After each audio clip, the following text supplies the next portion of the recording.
Welcome to Discovery Watch with John Kaiser.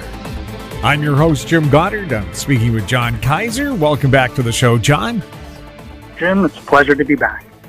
John, Cleantech Holdings announced a giant write-off for its Sunrise Nickel Cobalt Scandium Project in Australia. Has the sun set on this story?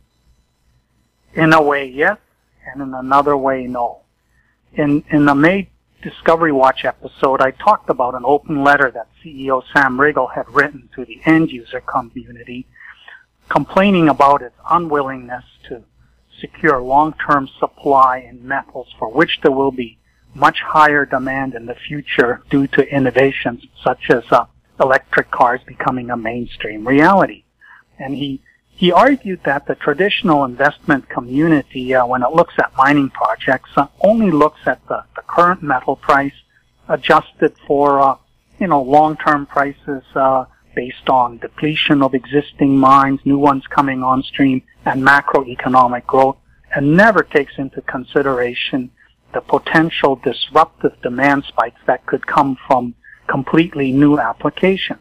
And the reason he was bringing this up was his Sunrise project, for which he published a definitive feasibility study in 2018. It was in serious trouble.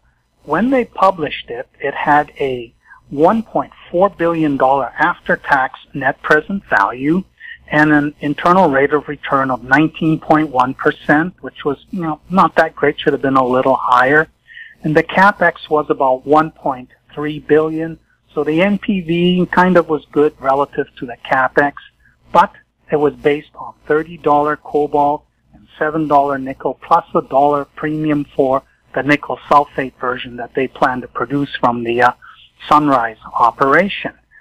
And unfortunately, since then, cobalt has crashed to $15 a pound and nickel's sitting around $6 a pound. So this project, as it was outlined by the definitive feasibility study, is definitely underwater. Now, they wanted to make a development decision this year, so they retained Fluor, the global engineering firm, to go through all their engineering and update the capital costs. And they warned earlier in July that it looked like capital costs were going to increase. And then last week, they put out the very bad news that the capital cost increase was going to be so high that they were required to write off $180 million Australian that they had sunk into the Sunrise Nickel Cobalt Scandium operation. And that's a huge hit. Back in early 2018, they raised 150 million Australian at $1.15. And it was all premised on this idea that there would be a long-term demand growth for cobalt that would sustain a price at $30 or higher, that there were disruptions coming from the Congo.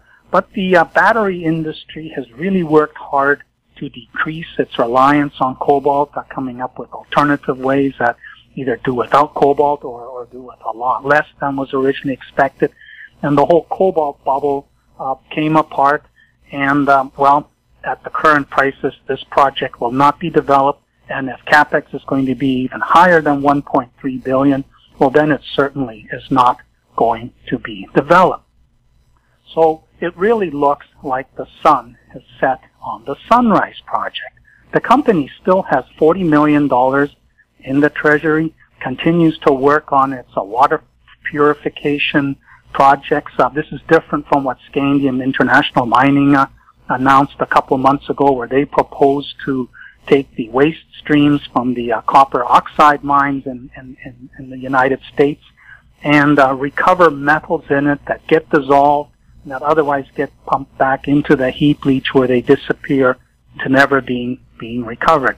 The Cleantech technology that originally attracted Robert Friedland to this Australian company, it uses ion absorption ion exchange technology to clean out contaminants in water that needs to go back into the system. In other words, cleaning it up, which is an environmentally positive thing, but I don't think it's recovering valuable metals on any meaningful scale.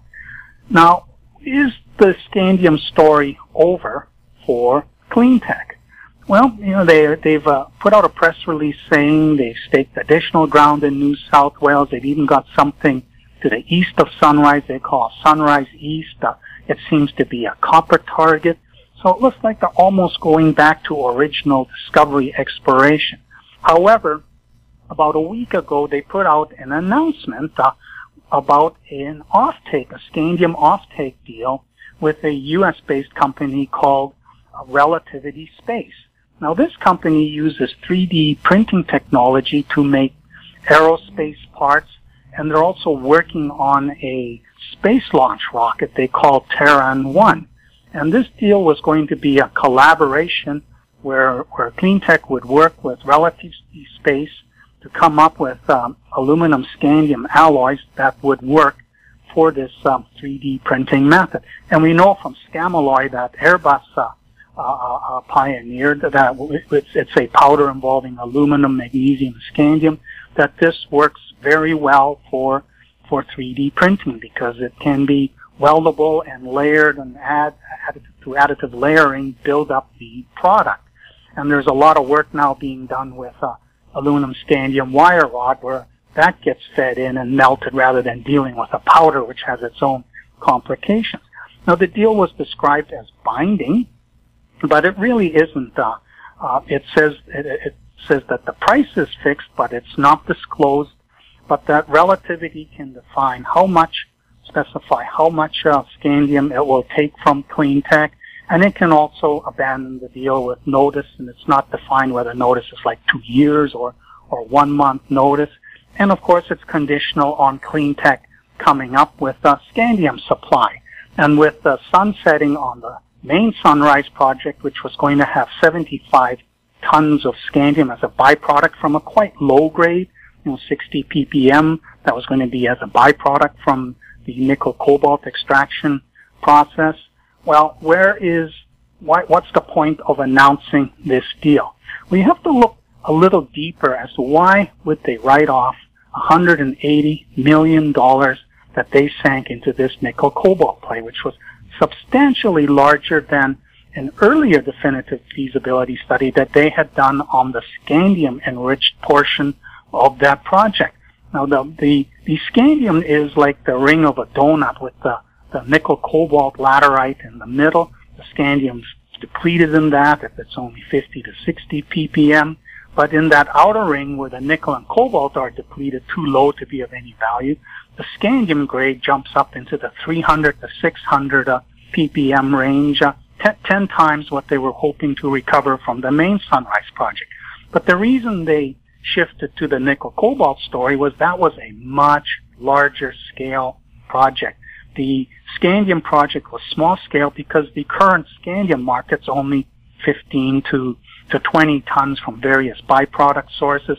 It could grow to 1,000 tons per annum if there were reliable, scalable supply, but it's trapped in this chicken and egg problem where the off-takers end users don't want to commit to aluminum scandium alloy until they're sure they're going to get the product, and nobody wants to put up capex to double or triple the current global supply without having the offtake orders in hand.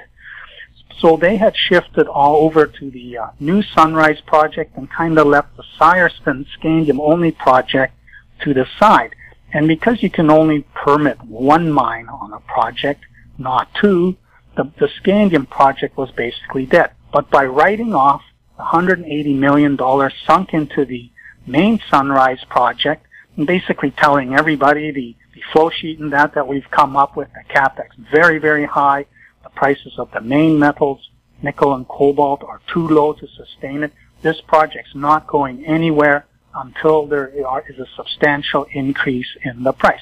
So now they have an excuse relative to their shareholders who are hoping on a different outcome to go back to the other asset. And it's timely for doing that because this year, in the past couple of months, there have been several game-changing developments which we have talked about.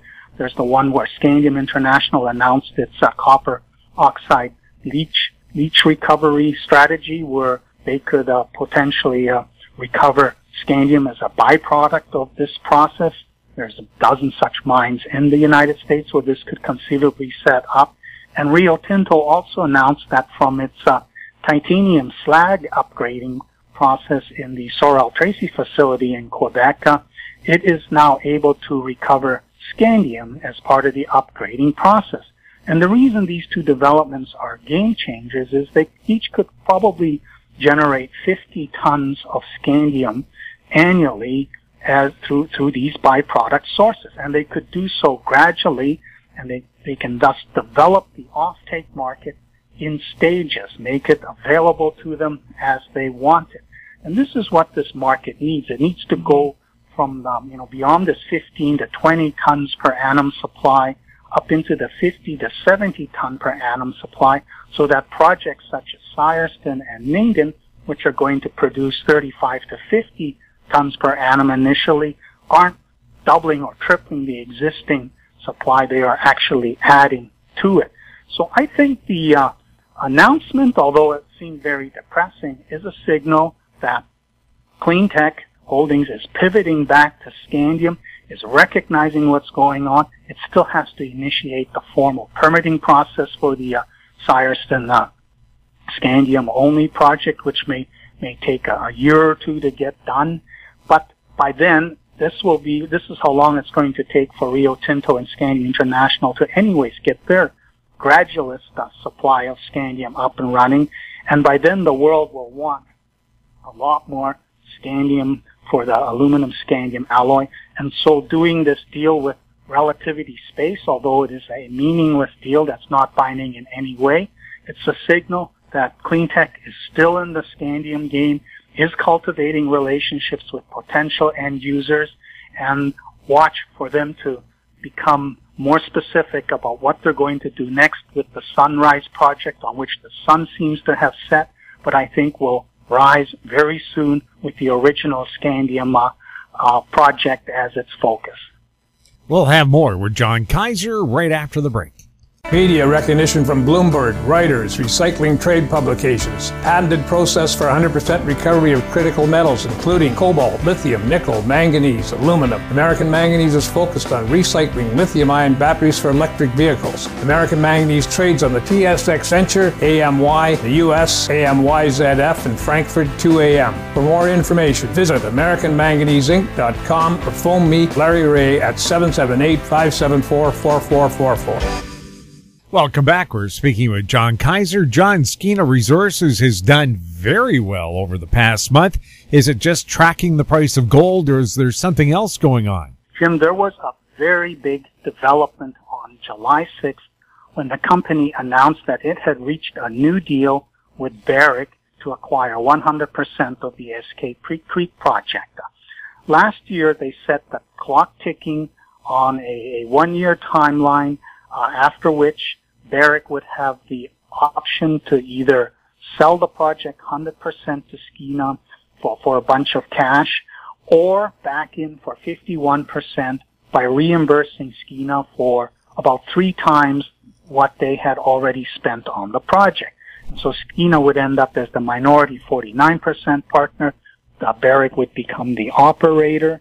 And this wasn't exactly a great outcome. The other project, SNP, has been promised to Hochschild to option sometime next year if it so chooses on fixed terms that give it a majority interest in that project.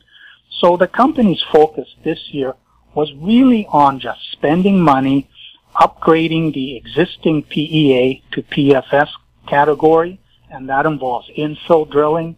So the more they spent, it was more like an investment. They were going to get a 200% return on money that they spent this year, plus the original capital back.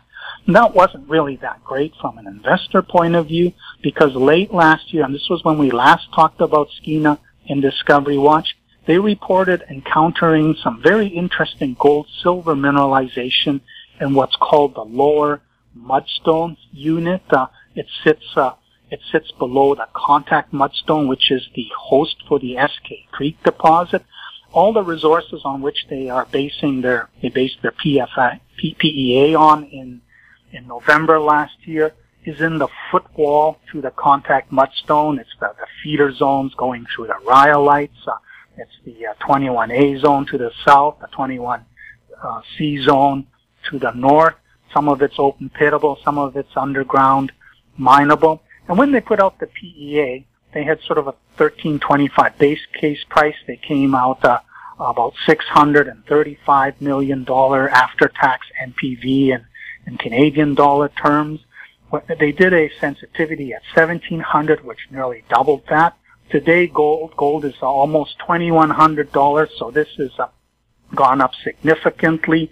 And so the value of Skeena has been going up based on the existing resource estimate and mine plan alone. But what the market has really wanted was for them to become much more aggressive, especially at that southern end, to see if there's a lot more to this project than has already been outlined. But Skeena wasn't very interested in that because the last thing it wanted to do was discover another SK Creek deposit on the property, in which case Barrick would definitely back in. Now, there really isn't much likelihood that you will find another SK Creek deposit on this 5-kilometer segment. To the south is the SK Mining Corp property, the northern part, that's 80-20, with Kirkland Lake owning the 20%, is the Sib Lulu project, and in the southern part there is the 100% owned Corey project. The VMS stratigraphy that hosts the SK Creek deposit and basically is the time horizon during which these smoker systems were active, it stretches for another 25 kilometers through the SK Mining project. So if you're going to find another SK Creek deposit, it will be somewhere within that 25-kilometer stretch. But there is potentially still mineralization to be found in the feeder systems. The lower mudstone unit is now believed to be what the original Lulu discovery was. It appears to be a mudstone horizon that doesn't have any base metals in it. It just has very high-grade gold and silver. It's in the footwall. The new rethink that John DeDecker, Thomas Monarchy, and Quentin Henney have done for that whole area suggests that the original thrust fault theory was incorrect. It wasn't the rocks from the east thrust westwards, pushing the Lulu tip, shaving it off from the iceberg and moving it west so that you had to go into the footwall and chase it from the west underneath. That's what SSR spent $8 million on. Came up empty, but did generate an awful lot of information. In the new rethink, the Bowser Lake sediments, which are worthless younger rocks, have been shoved from the west eastwards over top, and the continuation of the contact mudstone that hosts SK Creek is buried farther to the west and in a part of that property where nobody has ever drilled any holes because they've always focused in what now they believe to be the footwall of this. So the SK Mining, which we've also talked about a few weeks ago, this has come alive in a big way. The Skeena development was also positive because now that Skeena will have 100%, and unfortunately this deal won't close until the fourth quarter. A couple days ago they announced that they had signed a definitive agreement, which is great. That means Barrick can't back out on its own volition, but this whole deal is subject to government approval because the SK Creek project is a former mine and therefore has ongoing reclamation obligations, and the government needs to sign off to make sure that the new owner isn't somebody that's going to stiff the government with the cleanup costs down the road. But this now opens up Skeena to looking at that huge land package to the south. They obviously want to develop a mine in the northern part, that where gold is today, it is definitely in the money. So anything that SK Mining now does in the interim to upgrade its project is going to be good. It will attract Skeena. In my view, and this is just me speaking personally, Skeena should look at taking a strategic investment in SK Mining. It is still kind of an orphan company that Malcolm has kept alive for the past decade. It has a bunch of high net worth hidden investors in it. They did raise $2.5 million earlier this year, and they're now in the midst of raising up to $4.5 million at current prices.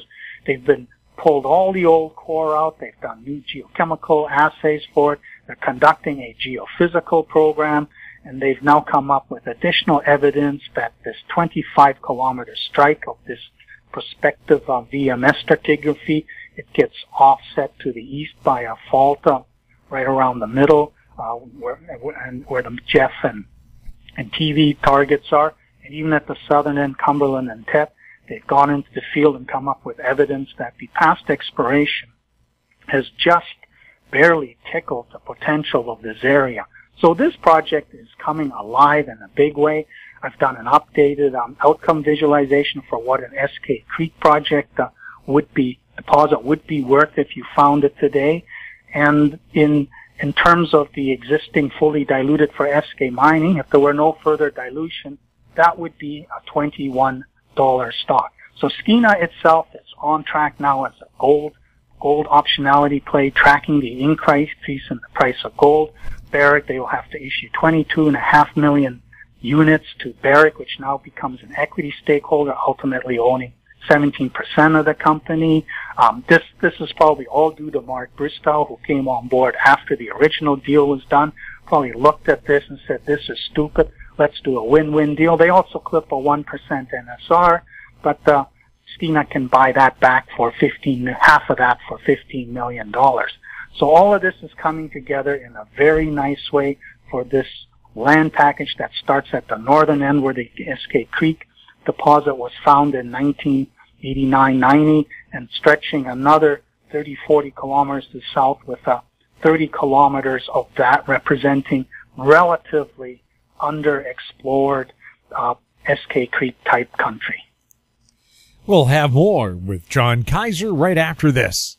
Aven Resources Limited is a gold exploration company with significant projects in British Columbia and the Yukon, trading on the TSX Venture Exchange, symbol ABN, and the OTCQB, symbol ABNAF. Surrounded by world-class gold deposits and mines, Aven's 23,000 hectares Forest Kerr Gold Project is located in the heart of the Golden Triangle in northwestern BC. For more information, visit us at avenresources.com. Engineer Gold Mines is focused on the exploration and development of the historic high-grade Engineer Gold Mine situated 32 kilometers southwest of Atlin, British Columbia.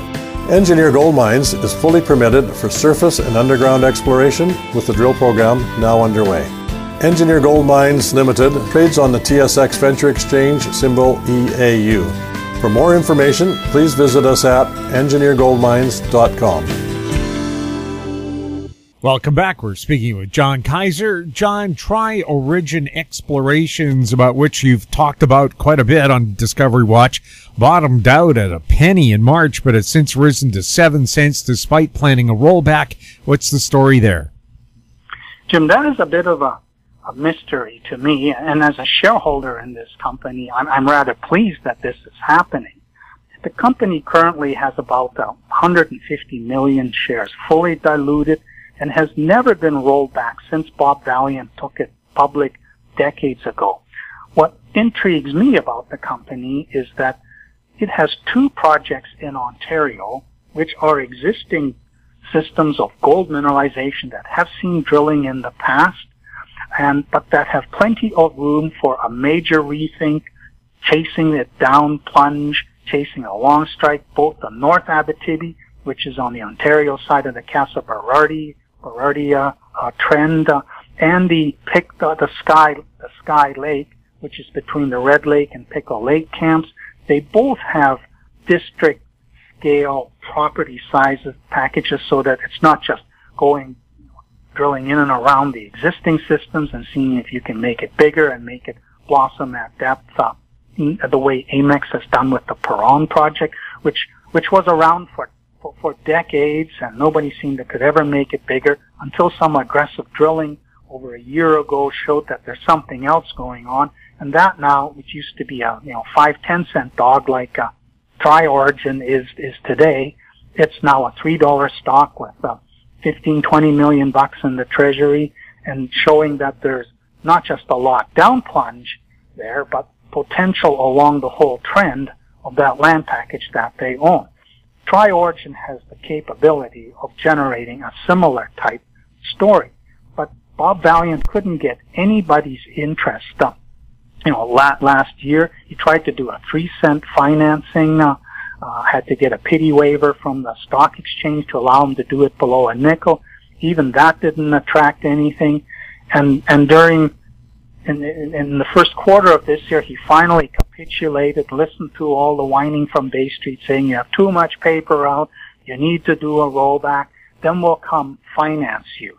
And so he got shareholder approval for a rollback up to 10-for-1. He didn't quite make it clear that way, that it was not necessarily 10-for-1.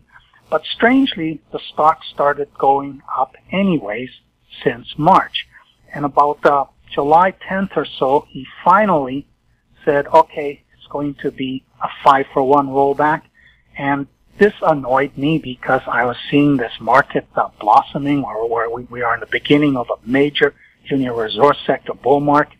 He's got several projects that are drill ready, that can be worked almost year-round, that are likely to produce high-grade gold mineralization. If you're going to do a rollback, do you have a financing in hand? And he wants to do $1.5 to $2 million financing. But no, he didn't have anything in hand. He says, and you know what's going to happen, Bob? You do a 5-for-1 rollback. You've got this 5-6 cent stock, so it'll go to 25, 30 cents. And then everybody will stand back and say, oh, come to 10 cents. We'll finance you at 10 cents. And that's why the stock slipped to 4 cents right in the aftermath when he finally said it's going to be a 5-for-1 ratio. But as you point out, it has mysteriously crept back to, I think it closed at 7 cents today. Nobody buying it crazily or anything, just people accumulating. And when I call up Bob's IR guy, Steve Dawson, ask him, who is it that's buying this? And he seems completely mystified. He doesn't seem to have, or at least he's unwilling to tell me that there are some serious players out there accumulating the stock. And so I asked him today, well, do you have a financing lined up, and why hasn't this rollback been done? And he explained they had to finish this debt settlement of Bob's accrued loans and things like that for 3 cents. That finally issued their 4.5 million shares or whatever for that. And then the exchange is now so busy, what should have happened this week, he thinks maybe will happen next week. So now we have this thing, okay, 5-for-1 rollback coming. Stock will be at 35 cents post-rollback. No financing in hand, though they've been talking to many parties. What's going to happen? And I'm thinking it's very different. We've got gold over $2,000. We've got a market that's wakening up in a big way. Many stocks have already moved substantially. There's one insane company that has a project not that far from Skeena's project that has an implied $1.2 billion valuation based on a bunch of deep, quite low-grade gold copper mineralization that I don't see as being worth anything near $1.2 billion. We have this very strong appetite for these juniors. So I suspect we might be, even Bob might be in for a surprise. So if he announces a financing at 30 cents for $1.5, $2 million, he'll be oversubscribed in an instant. And maybe it'll even end up being a 50-cent financing. Who knows? With the rollback, there's only 32 million shares fully diluted, which these days is nothing. Much of the stock seems to have been accumulated by people who are long-term holders who see the potential of this story. There might be no paper available. So, I treated Opus One as my canary in the gold mine a couple of weeks back when they were sort of limping around at 6 cents. Well, it turns out they just announced a financing of 35 million units at a nickel with a full 3-year warrant at 7 cents. That's 70 million extra shares, fully diluted. It's now 153 million, but they've got $1.6, $1.7 million in the treasury. They can't resume drilling until January on the Noyelle project, which is also in the Casa Berardi trend. This is a sign that this market is very powerful. They haven't done a rollback. And if Tri-Origin does a rollback and wipes out the liquidity, That one is going to probably be a very interesting rocket ship. How that financing plays out, well, Tri-Origin's my new canary in the gold mine. John, thank you so much for the update. You're welcome, Jim. We've been speaking with John Kaiser, his website, kaiserresearch.com. I'm Jim Goddard. Comments made on Discovery Watch are an expression of opinion only and should not be construed in any manner whatsoever as recommendations to buy or sell any financial instrument at any time. Archived online at howstreet.com. Discovery Watch is a production of How Street Media Incorporated.